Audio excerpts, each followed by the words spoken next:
मेरे प्यारे भक्तों, श्री गणेशाय नमः। जय बजरंगबली।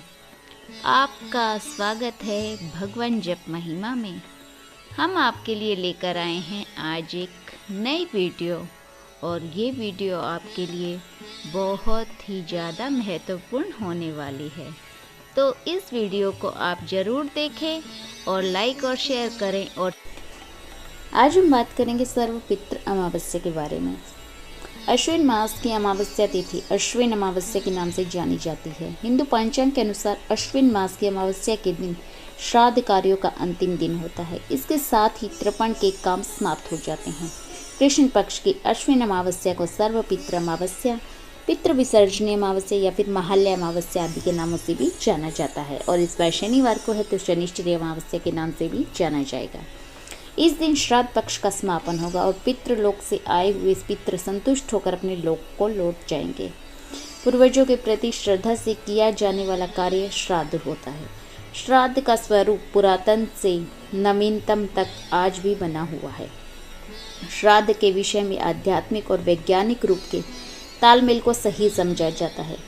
हम सभी इसकी विशेषता को जान सकने में बहुत ही आगे रह सकते हैं।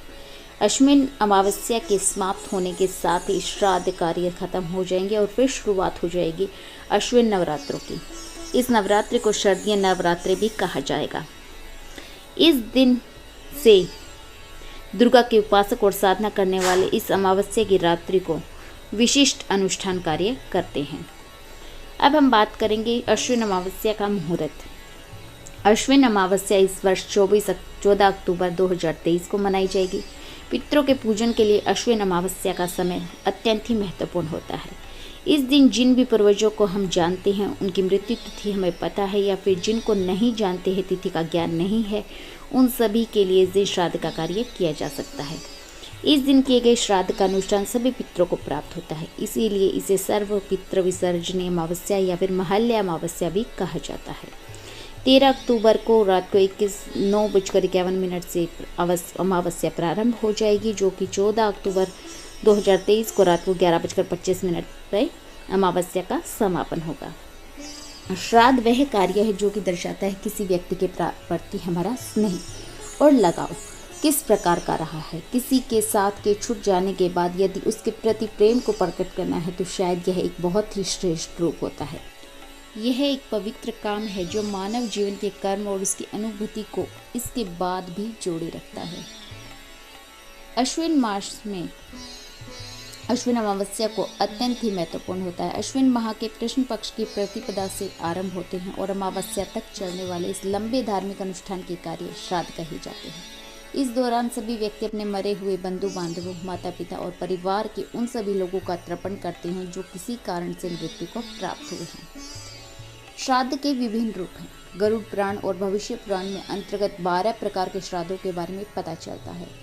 यह कुछ इस प्रकार है। इनमें एक नित्य श्राद्ध वो होते हैं जो रोज किए जाने वाले होते हैं, इसलिए इन्हें नित्य श्राद्ध कहते हैं। दूसरे नैमित्तिक श्राद्ध, जिसे वर्ष में आने वाली तिथि पर किए जाते हैं, श्राद्ध कहा जाता है। नैमित्तिक श्राद्ध में मरे हुए लोगों को जिस तिथि पर मरते हैं उस तिथि पर उनका श्राद्ध किया जाता है।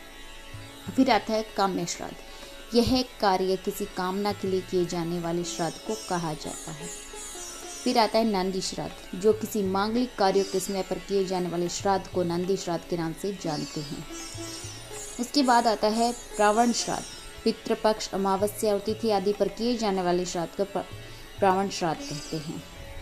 उसके बाद आता है संपीडन श्राद्ध, त्रिवार्षिक श्राद्ध, जिसमें प्रेत पिंड का पितृपिंड में जोड़ा जाता है। उसके बाद आता है गोष्ठी श्राद्ध।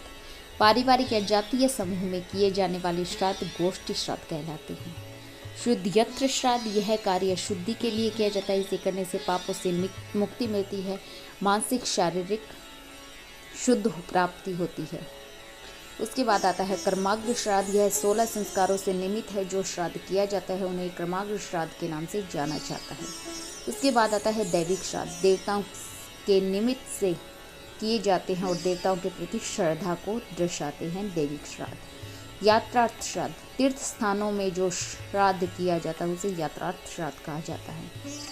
उसके बाद आता है पुष्टि अर्थ श्राद्ध स्वयं या परिवार के सुख के लिए किए जाते हैं। परिवार में किसी भी प्रकार की बाधा न आए और समृद्धि बनी रहे, उन्नति के मौके जीवन में मिलते रहें। इस दिन ब्राह्मण भोजन और दान करने से पितृजन संतोष को पाते हैं और जाते समय अपने पुत्र, पौत्र और परिवार को आशीर्वाद देकर ही जाते हैं।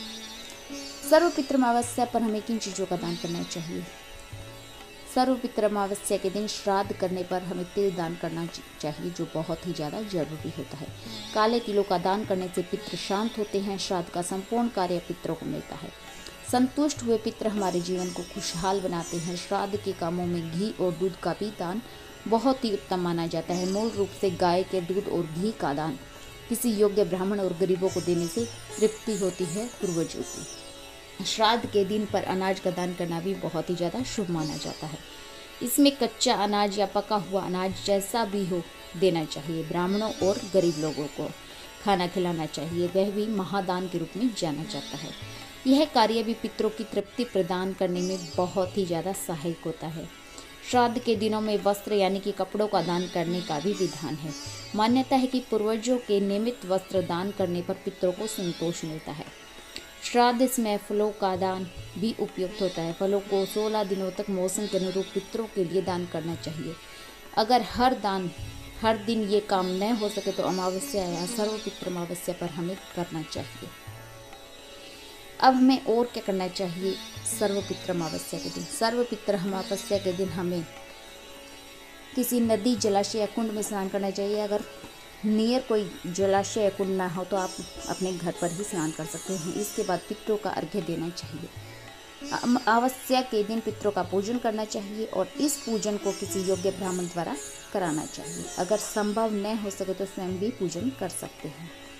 उन पितरों को श्राद्ध किया जा सकता है जिनकी तिथि याद न हो, इसीलिए इसे सर्वपितृ श्राद्ध कहा जाता है। तो यह थी कुछ महत्वपूर्ण जानकारी सर्वपितृ अमावस्या के बारे में। अगर आपको वीडियो पसंद आई हो तो लाइक और शेयर कर दीजिए। इसी के साथ हम कर रहे हैं वीडियो का एंड। मिलेंगे बहुत जल्द एक नई वीडियो के साथ, नए टॉपिक के साथ। अगर आपको वीडियो पसंद आई हो तो लाइक, शेयर एंड सब्सक्राइब। मिलेंगे बहुत जल्द। नमस्ते, जय श्री राम, जय बजरंगबली, श्री गणेशाय नमः।